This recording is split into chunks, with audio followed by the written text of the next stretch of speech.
Good, good. Okay. So today we are going to talk about mastering the rentals. I'm sure everybody would love to know.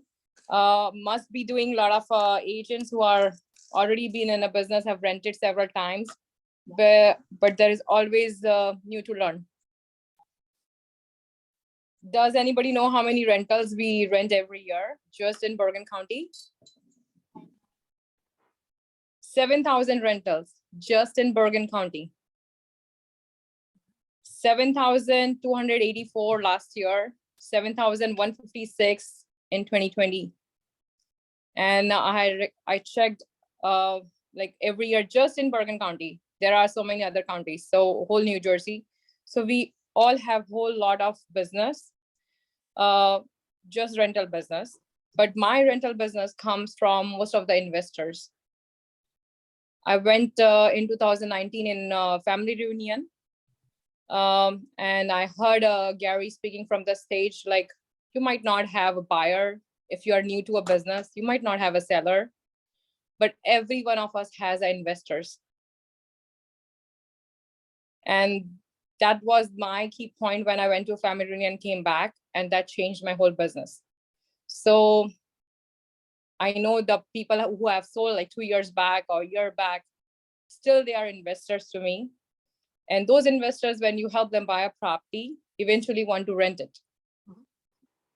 So not only you help them buy the property and you do that one transaction and you help them renting it. And then later on you re-rent those property again and again if you have good terms of relationship with them. So our source of income as an agent is like buying, selling, or renting. And rental is a two-part. Either you are a landlord agent or you are a tenant agent. So when you are a landlord agent, your investor bought a property and you become, he lists with you as a landlord agent, you become. What are the things we see it as a landlord agent? First, we do a CMA for them, just the way we do for buying or selling. We do a CMA. Like in buying, we do a comparable. In selling, we do a CMA. So we do a rental CMA first, and then we list the property to the price you have agreed. Once you list the property, you start getting calls. So how you screen the calls? Does anybody screen the calls?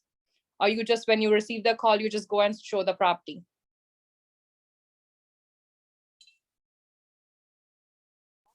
No, I ask them generally if, they have a good credit and stuff like that.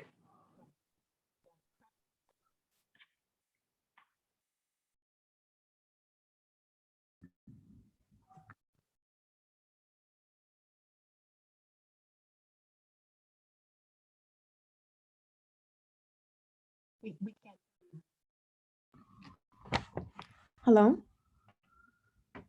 Hi, I can't hear anything. You're on mute. Yeah, we can hear. Yeah, we don't see her actually. Yeah, Sushma, we can't hear you.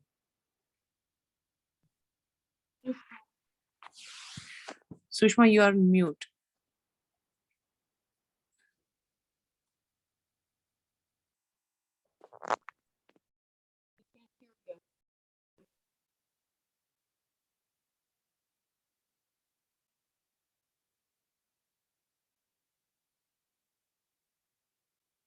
No.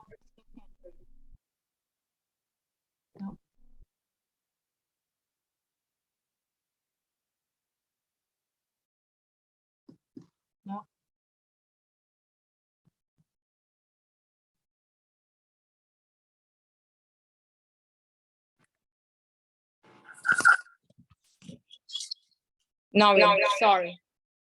Now you can hear, right? Yes. Okay. So who does do the screening when we receive a call? You do? Yeah, I do. Yes, any of you? Yes, Meena.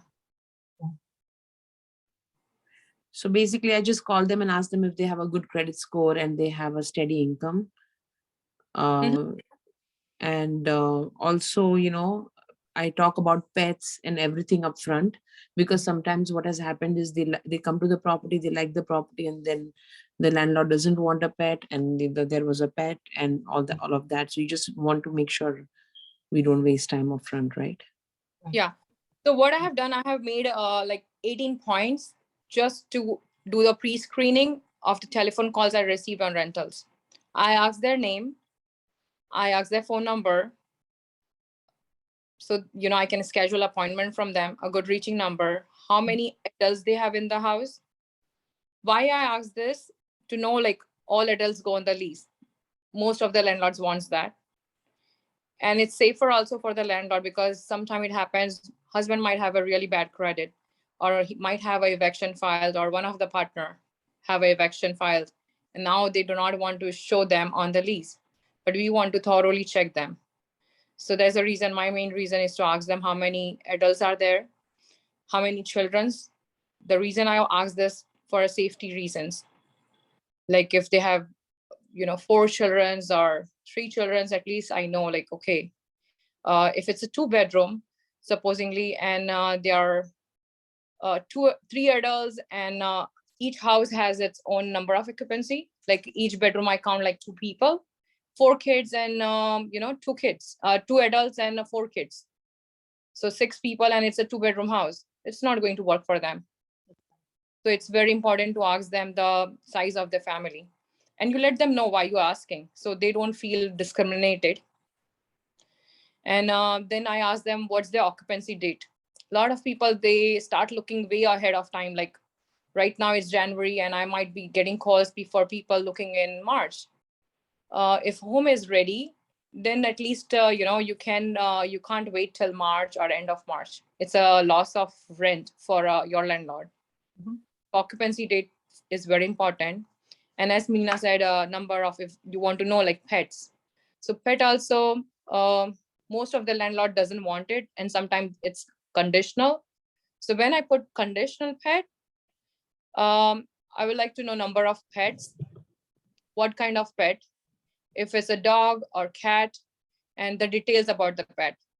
How many pound dog is, so that will tell me, and I can go back to the owner if he's comfortable with a big dog or a small dog.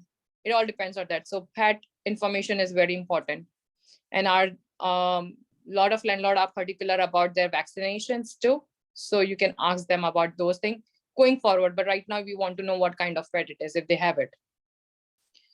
Lot of time I have came across where landlord will accept a pet with a extra deposit, a pet fee, which is not acceptable in New Jersey. So what I have started doing is, if there is like supposedly pet, and it's pet do damages sometimes property, if they are trained or not, just to cover the landlord, I say $50 pet fee, but I roll that in the rent. So if the rent is about $4,000, I roll that in monthly rent if the tenant agrees.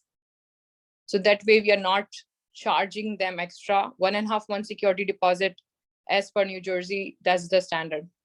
We cannot charge more than that or keep more than that. So once it rolls in the rent, then we don't have any issues. Smoking, that's very important. We would like to know if it's a smoker, anybody is smoker in the family or not. Because if there is a smoker, then you have to let the landlord know about it. And how many vehicles, number of vehicles is important too. Reason for moving. So this is number 12th point, reason of moving, why they are moving. Did they ever have had any eviction files? Any good or bad experience they had, that I will like to know from their landlord. So when they fill the application, they'll put their landlord name. So I want their landlord's referral number or name of their landlord. And 14th is my credit. After all this, I will, on the phone itself, I ask them, what is the credit score? That give me an idea of, are they working with any other agent?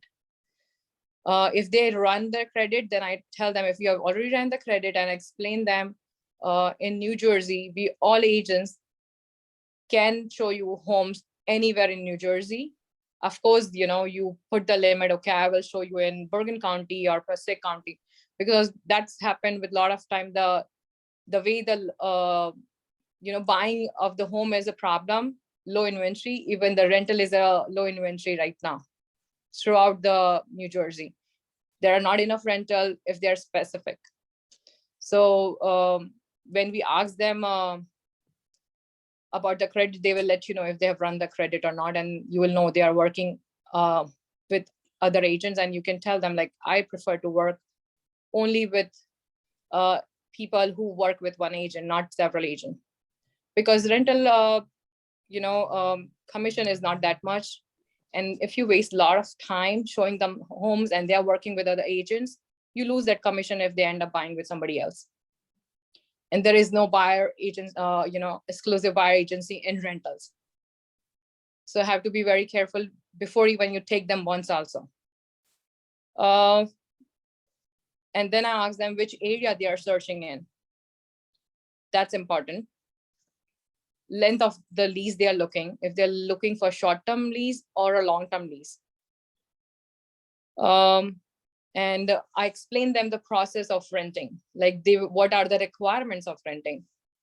It's 1 month rent, 1.5 month security deposit, and 1 month real estate commission. The reason I discuss with them sometime when they hear like they have to pay 3.5 months of rent upfront, sometimes they cannot afford it. Mhm. So at least that becomes clear to them. And will they cooperate for the interview? Would they be open to have an interview if needed with that landlord after completing the lease application? So do anybody has a questions on that? I do see a chat. Hi, I'd like to ask a quick question. Mhm. I'm sorry, this is me. I'm here. I'm not. Sometimes I just don't want to be on camera because I'm walking around or something. No.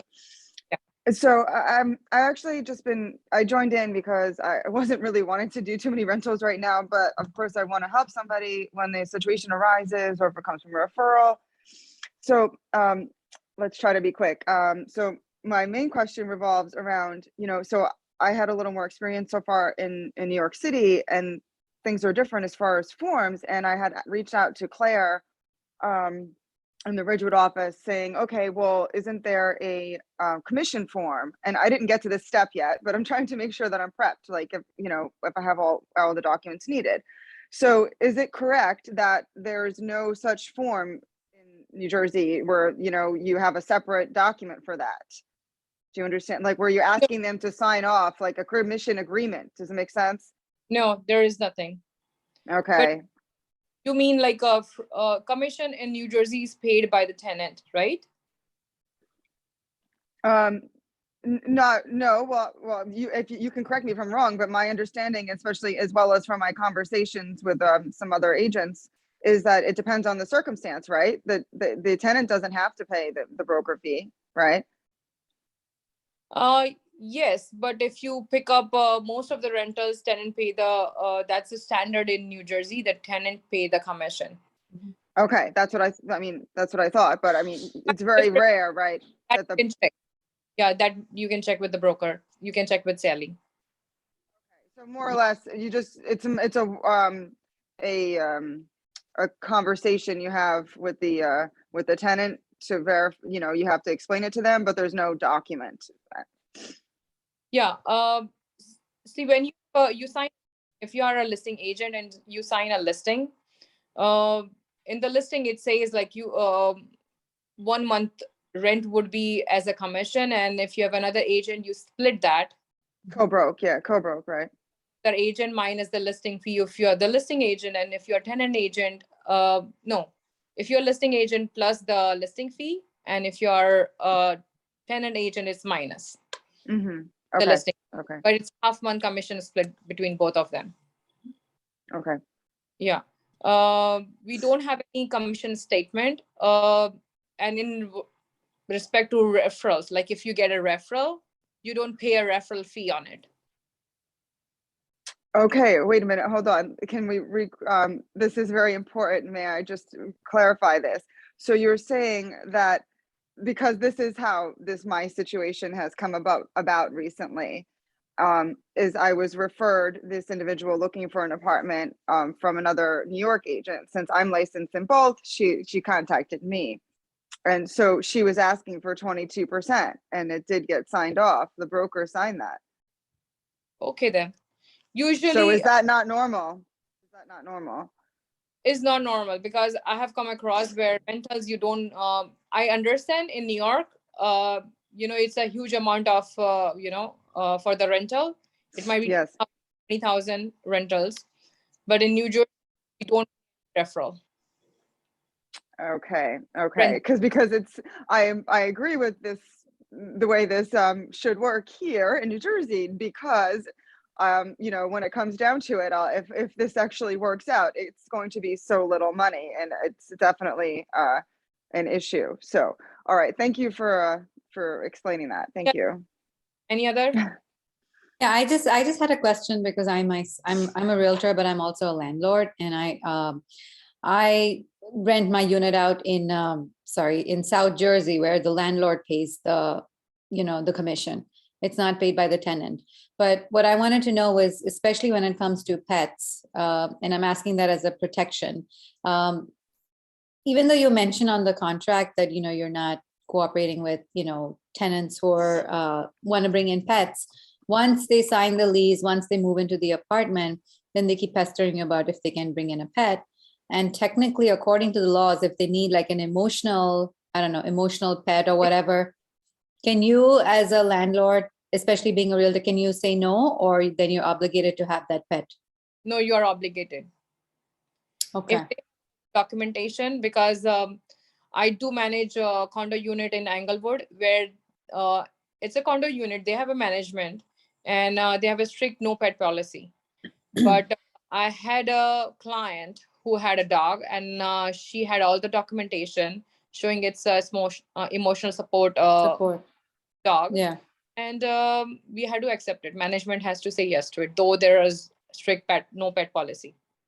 And let's say when you're screening your tenants, what would be a strategic way to ask that question up front so you don't face that problem later on? Like specifically with the pets, yeah. Yeah, you can ask them. Hope you don't have any situation where you will need in future any pet, because I have a very strict no pet policy. Okay, and that's okay to even say on the contract and legally, right? Like verbally to use that. Can say it, but if emotional support dog is required, or a cat is required, or any pet is required, and they have the documentation, you cannot deny it. Okay, thank you. Yeah, welcome. Yes, Anne. I cannot hear you.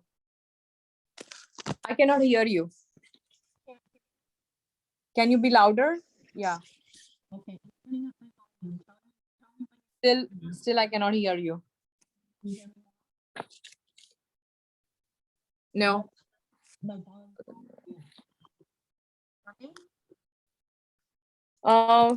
Your volume is very low. Would you like to Yeah, we can't hear you.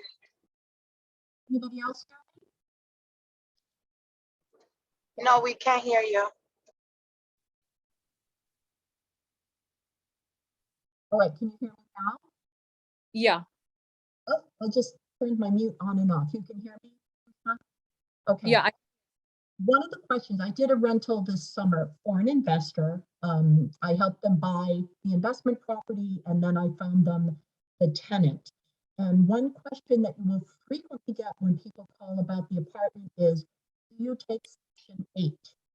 And of course, if they say, do you take Section 8? Yes, the answer is yes. I mean, Section 8 is steady payment for the landlord.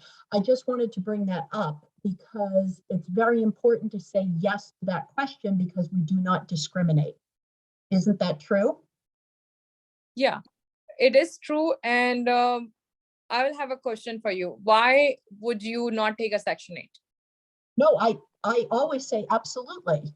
We would take a Section 8, we consider Section 8, but I'm just saying that's a question that gets asked all the time to realtors. And I'm thinking to myself the same thing. Why would anybody say no? I'm thinking realtors must say no because people always ask. I got that question a lot. Yeah, and I have worked with Section 8. It's very, very tricky, or I will say not tricky. Also, I will think the realtors have to be knowledgeable. Then Right. only they can guide their landlords. Right. If It's realtors a lot are more not, paperwork, right? not really. No? Okay. No, Well, no. tell me about your Section 8 experience. Yes. Okay. So I just recently did last year, let me tell you, I did like 20 plus rentals Oh, wow. from 1,600 till 23,000 per month. Out of that, 2 were Section 8 Mhm. in premise. There is not huge documentation. That's what I even heard before, but it's not a huge amount of documentation. It's maybe a little bit more paperwork, but the waiting period is more. Mhm. Like Section 8, it's not like once you accept it, they can move in the house next day. Mhm. So once they get approved, Section 8 housing has to come and do the inspection, and the landlord, that's the reason landlords are scared. The house has to get approved by the Section 8 people. Housing has to come and do the inspection. So in inspection, it's just like FHA you can think about.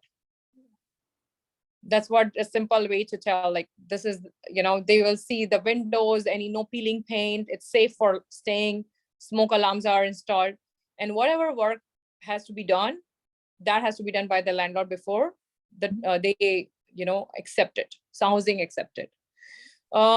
In Section 8, another reason, like, we are not able to pick the good quality of tenants from those is because the agent doesn't know how to follow the procedure.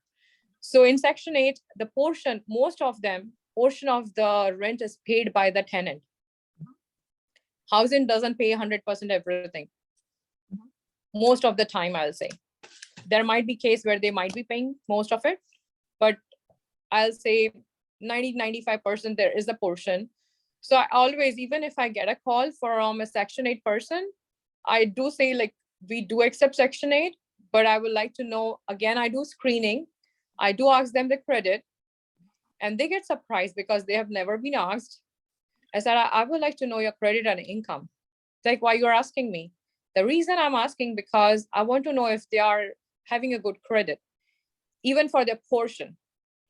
So that's the right we have it. You can double check with Sally, but that's what I think we can. And once we know they have a good credit and doing good income, if their portion is 400, so I take 33% off just to qualify for their income. Supposing the rent is $2,000, so their income has to be about $6,000, 33%.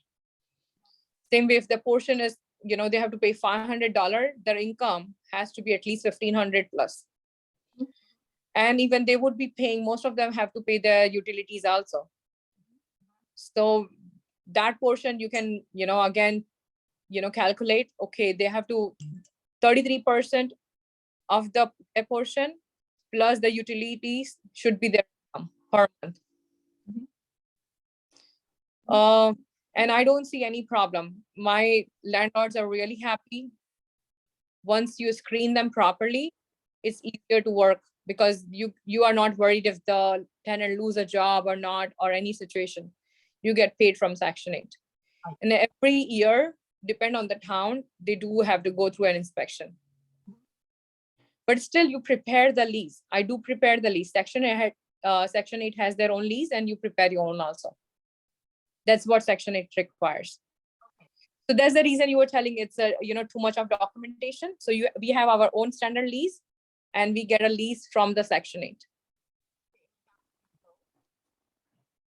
You have to do both leases? That lease is not like the standard lease, it's different. It has like it's like a 1-page documents saying who pays what and how many occupant and all those details. Right. So and you you have do the standard lease plus the 1-page Section 8 lease. You do both. yes, Okay, yes, so that's the only extra additional paperwork, really. yes, not whole Right, lot. and again, it just takes a little longer because they have to bring in their inspector Yes. before they'll allow the rental to Yeah. happen. Yeah, just like think about when we have a home which goes in a review, we have to schedule inspector, and it's not like inspector Sure. will come tomorrow. Sure, sure, So you can count about once after accepting at least a month. at least a month, right, Yeah. right. Right. Let me give I just had a listing in Paramus where I had 3 applicants. Like how, because our duty as an agent is to help our client to pick the right applicant, or so suggest. It's up to the landlord who they go with, but have a right suggestion for them. So I had a rental in Paramus, and we did had one Section 8. One person wanted to rent for 9 months, but he was ready to pay $200 extra. And another one, I had somebody just for a year. So of course that 9 months will, though he's paying $200 extra, but then we have to see when it's ending. If it's ending in winter, then it's difficult to, then we will be wasting our time at the end in the winter. So if it's ending in like August or something, like in summertime, then 9 months might be a best option because he's paying you $200 per month. And you know, the house would be empty in summer. It's easier to rent in summer. But my client chose to go with Section 8, though he was losing a month of rental. The reason the Section 8 are a lot of time long-term. He was renting a house in Paramus for $3,600. 10 portion was $26 something. Who will move out in Paramus, staying in a $500,000 home and just paying $26? So that means they are going to stay for a long time. So my client went with the Section 8, and as soon as he painted the property, he's going to keep well, his credit is good, his income is good. So that's a good option. Any other questions? We can move forward. I have a question. Yes, I have a question. Okay. Yeah. One by one. Okay, I'll go. I have a question. Besides asking them for their credit check, is there a more thorough credit check that we have to do? No, just credit check. And as you know, New Jersey laws has changed the last year. We are not doing any more criminal record check. But we can, Oh, that's what you say. Okay. we can do the credit check and eviction.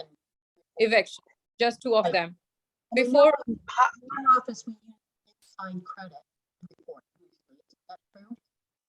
We use What do you- I can't hear. inside credit. Yes, we do. A lot of people, you know, if you're representing a landlord, you have a control and you can say, okay, I'm going to use and run the credit. I want inside credit report. Or if you have your own, I do not use Credit Karma. I don't want that report. I want a report run specifically for the tenant. Because I want to know if there is any eviction, if they have a child support or not. They might show income, but they might have other expenses. So once I report, it will tell me what expenses and how are they with the credit card payments and all. Because if they have a lot of debts in the credit card, then I know, like, you know, they would be having a tough time paying the rent. You use inside credit? Inside How do credit. you? Inside credit, yeah. Do you want me to share the link? Yes. I've Thank used you. inside credit as well. I tell the tenants So to that's inside credit. you use. Okay, you use this app. That's how to distinguish, kind of just to present it to the landlords. Yes. According to It's what not you're an saying app, now. it's a website. It's a website. Okay. I'll share you at the end of our conversation. I will share it with you on the chat. Thank you. Any other questions? So for the landlord, the 2 most documents what I send is the lease application and the link where for the inside credit, so they can run their credit by themselves, because that's what tenant has to do. They pay for themselves. I don't pay for any of them. And I do mention in the email when I'm sending the application that they have to send me this application back with a proof of income. So in one shot, I have everything. So I don't have to waste my time again and again back and forth with them.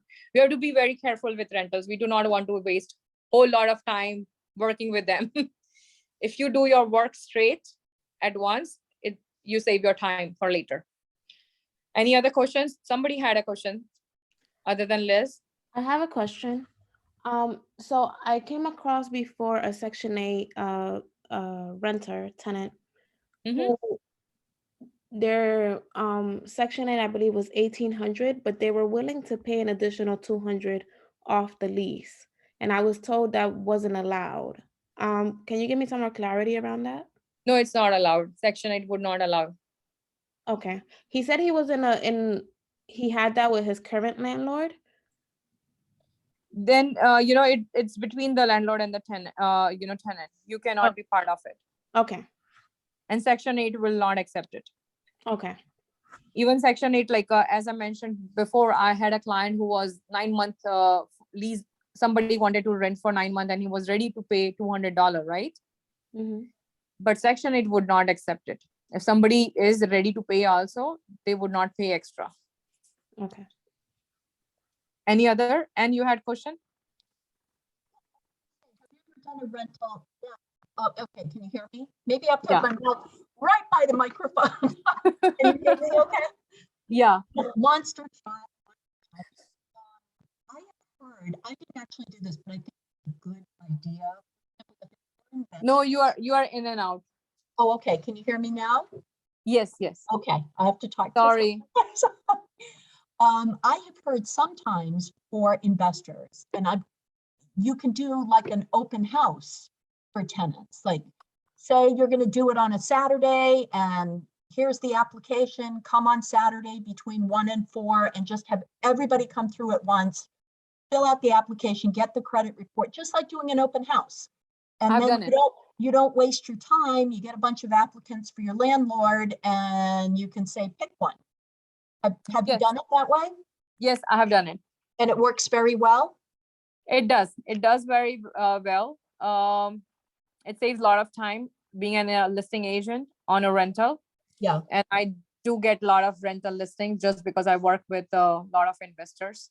Okay. And it has worked but still, you cannot only, just like selling the home. You do Right. the open house, but you get other appointments Calls. too. Yeah. Yeah. Appointments, yeah. Yeah, Yeah. but doing the open house, rental open house, any open house, I feel you do get sometimes straight clients too. Right. And you, of course, present all the applicants to the landlord, and then the landlord gets to choose who they want to rent to. Yes, exactly. I agree with you. Yes. Any other questions? Yes. So I did an open house for a rental and I had no one come. Do you have like a marketing strategy for that? Yes, I try to do on Saturdays because or even on Sundays fine, because people who wants to buy or rent, people who are renting, they would not go for a buying open house. They will come for a rental open house. So I don't do a long open house. I do just 2 hours. And I start marketing from, Wednesday, Tuesday or Wednesday on social media, on NJMLS. Because if you do at the end, sometimes that's the reason you don't get a client. Like if you decide to do on Saturday and you put on Friday, it's not being, published everywhere. So what happened? Like, why didn't came? What do you think? You did earlier or late? I think I did it too late. So I reverse prospected, but I did that the Saturday before. Mm-hmm. So maybe I Oh, should have did okay. it earlier. Mm-hmm. Yes, And yes. the open house was Sunday. Yes, you have to, just like open house we do for the selling of the property. Okay. Okay. Any other questions? Yeah, so do you do a best and final for open houses rentals? No. No. It depends. If you have multiple applications, I've not done any best and final, but I always like to work as a transparent agent. If I do have other applicant, I'll let know the other agent or the tenant that I do have applications. Like I had 3 applications, right? And one of them was ready to pay $200. So I told everybody this person is ready to pay $200, but we have not decided on the application yet. So if you cannot ask them, but yeah, if they are ready to pay more, it's fine. Just like buying, you don't ask them, pay more, or we don't create a bidding wars. We want to be transparent. We do not want to discriminate anybody in any way. But yeah, be transparent if you have applications. If somebody's Okay. offering $400 more, you let other people know. So everybody feels, they are all treated equally. Okay, thank you. And, going to family reunion has changed my business. I'm sure you all have booked the tickets. If not, you still have time to book one. One thing you pick from there is so much information to learn. It can change your business. I'm not sure. I think we do have I'm going. I don't know about, but we do have online also, right? Right, and we do have online also instead of in person. You can check with our office. Family reunion, we do have online also. Okay. So, any other questions on the landlord side? Hi, Sushma. No, I don't have a question on the landlord side. I just had I'm not even sure if this is a rental question, or maybe something for the attorney, but since we're on the topic, I just submitted a lease application for a client, and it came back that she had a public record for a dispute from a previous lease. How does someone go about clearing that from their record? Would you happen to know? No, that's a question for the attorney. I figured. Okay, thank you. Okay, so any other questions I can take?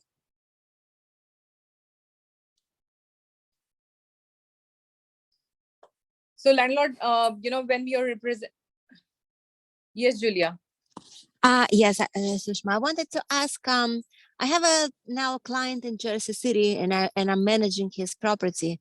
He wants the tenant to move. So I spoke to one attorney, but it looks like she was not specializing in landlord-tenant relationship. But I also manage and own a couple of properties in New York, and I was always under the impression that there is no really reason to give to tenants to vacate. I mean, of course they would want to know, but technically we don't have to give reasons. So what is your experience with that when the landlord is dealing maybe with tenants who are difficult tenants, paying late? Maybe they're paying, but they're kind of paying late, have attitude problem, and he just wants to give them 60-day notice to find a new place. So this is a good reason that they are not paying on time. That's a good reason.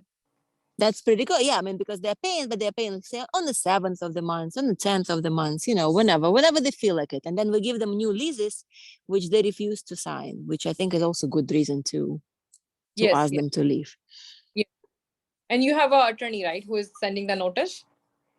Yeah, I mean, I found, I guess, one attorney, but maybe you can recommend and put in chat, someone who who familiar with landlord-tenant relations, because not everyone wants to handle them. Yes, I understand. I do know Justin. I'll send you one attorney. I'll send it to you. But you can always check with your attorneys who you are closing your deals with if they know anybody. That's the best thing. Right, yes, which they told me to go to white pages or yellow pages, which yeah, not everyone is a good attorney. They just don't want to deal with that. So it's like a specialty. Like I know in New York, for instance, in Westchester County, because that's where I own my property. So I know a good attorney who handles it. But in Jersey City, or like I just wasn't sure in Hudson County. So if you have any recommendations, I'll happily take it. Okay, I'll share it with you. Thank you. Can you evict? I don't think you can evict any tenant, right? Like in the state of New Jersey for any reason. Like even if you send them a letter and they don't want to leave, like you can't force them out, right? Unless through court proceedings and the court. No, she's hiring an attorney, right? Okay. Yeah. They're looking to hire an attorney. And then the attorney will guide you in how to doing that? I do have a landlord who does filing for herself. If she has to evict, she goes to the court herself. She files a form, and that's how she doesn't hire an attorney. So it all depends on your landlord. Okay. As an agent, I don't play any role in eviction. Okay. Okay, because we are not having a law degree, we do not advise or Right. people in eviction. Right. Thank you. Yep. Welcome. In the buying process, sorry, I have one more question. In Yeah. the buying process, if they have a yearly lease, does it have to be acknowledged, or because there's a change of owner, do they have the right to ask for the tenants to move? This is a question for the attorney. Okay. Yeah. You're asking about buying, right? If somebody, an investor is buying a property and they have a tenant in it, or a buyer is buying a property and there is a tenant, right? Mm-hmm. You discuss, if you're representing a buyer, discuss that information with your buyer attorney. Okay. All right. Thank you. Yeah, welcome. Anybody else? We are good, right? Does anybody has a questions regarding the documents we use for rental listings? Yeah, I would love some guidance. And also, like, let's say if you have to renew, like you have an existing tenant and your lease is coming up in end of April, like, you know, the lease is supposed to be renewed in May. Is there a legal process you're supposed to file for, like if your tenant wants to again renew the lease with you, what's the process for doing that? Like, is there something you have to follow legally besides just giving them a new lease? No, just the new lease. Just the new lease, okay. Do they need to give you like written consent that they're renewing again, or that lease is proof? No, you need to make a new lease with the new terms and new dates on it. Okay. Yeah, you just cannot say, oh, I'm renewing that lease. You have to physically prepare the lease with the new dates. Okay. Because and you don't prepare the lease, like it happened with one of my landlord. He verbally, I do give that service. I'm like a menu card for my landlords or my investors. I give them whole service. So once their lease is up, I have in my calendar 60 days before when the lease is up, just for them to remind and the tenant to remind. Because once I close on any rentals, I do follow up on the tenants and the landlord both.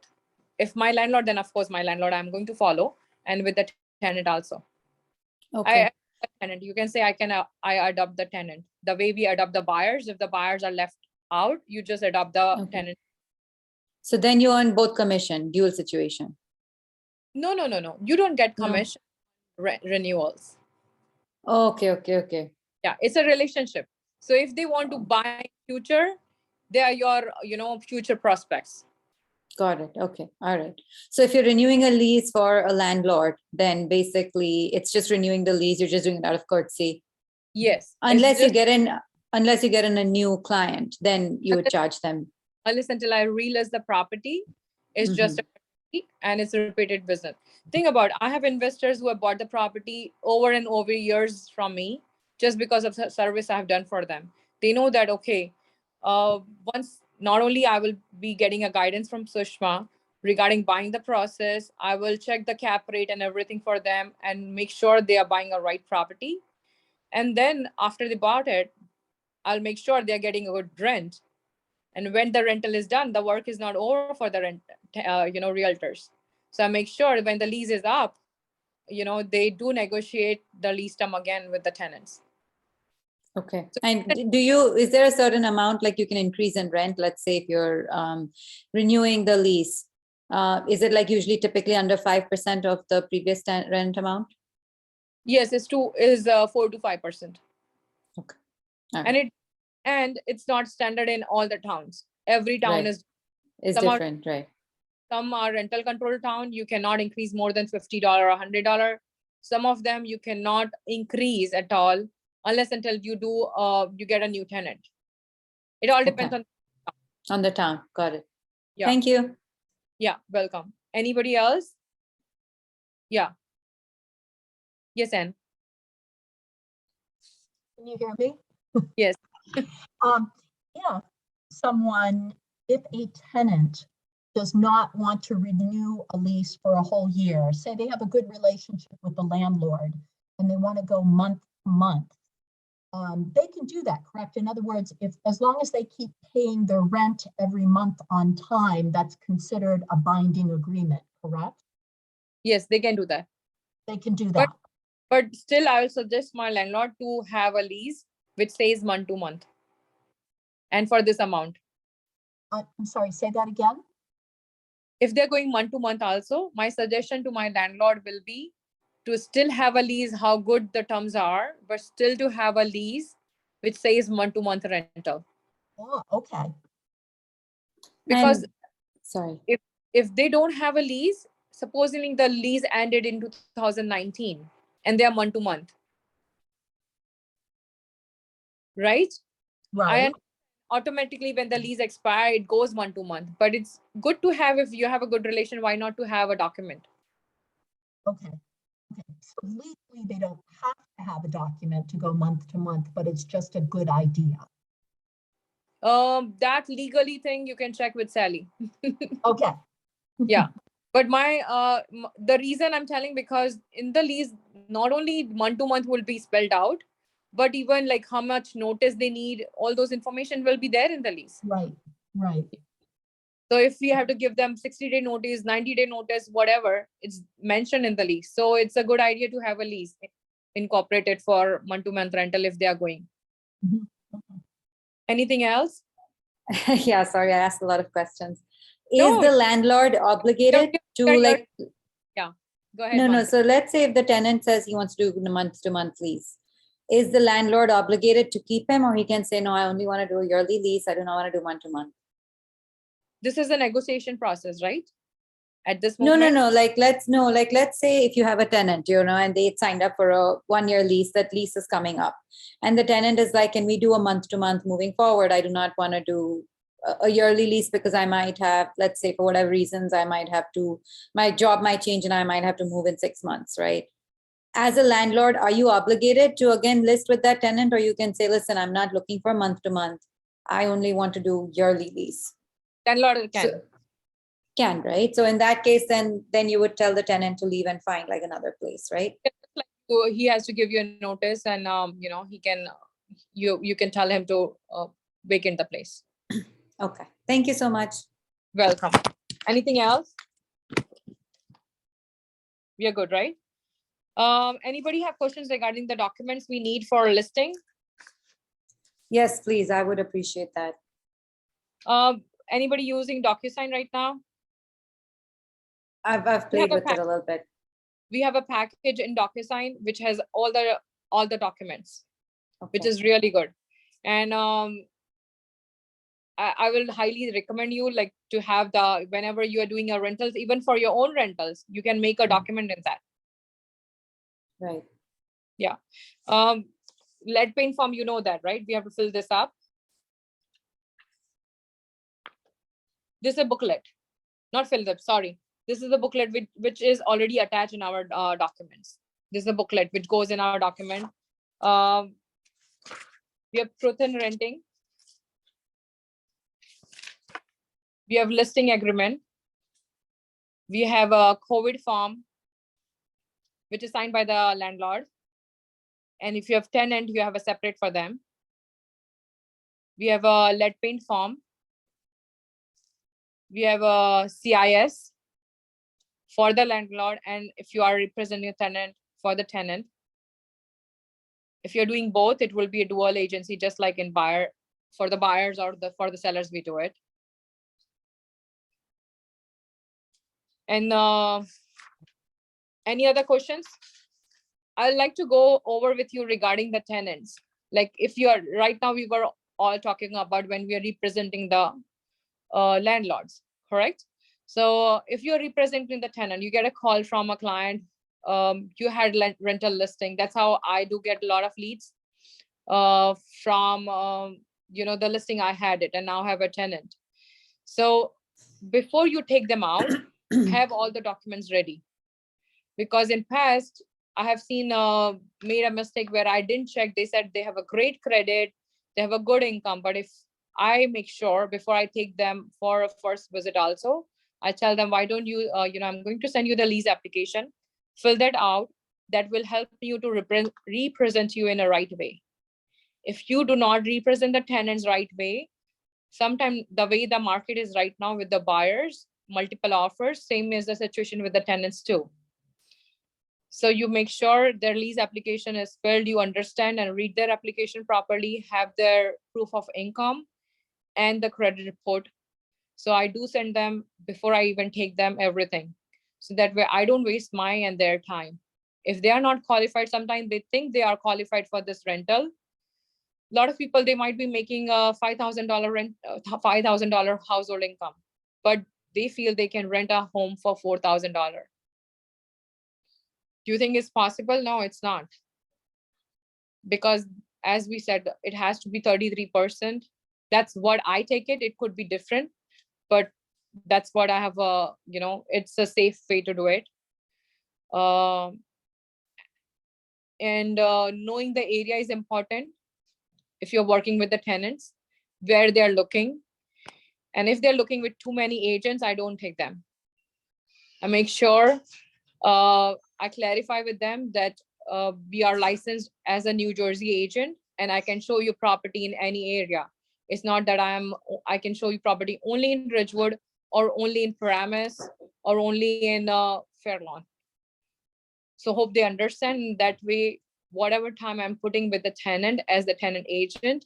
And plus I also tell them, like, if you are working with too many agents, you have to, run numerous credit reports. And that way their credit sometimes get ruined. I have come across people are not told that,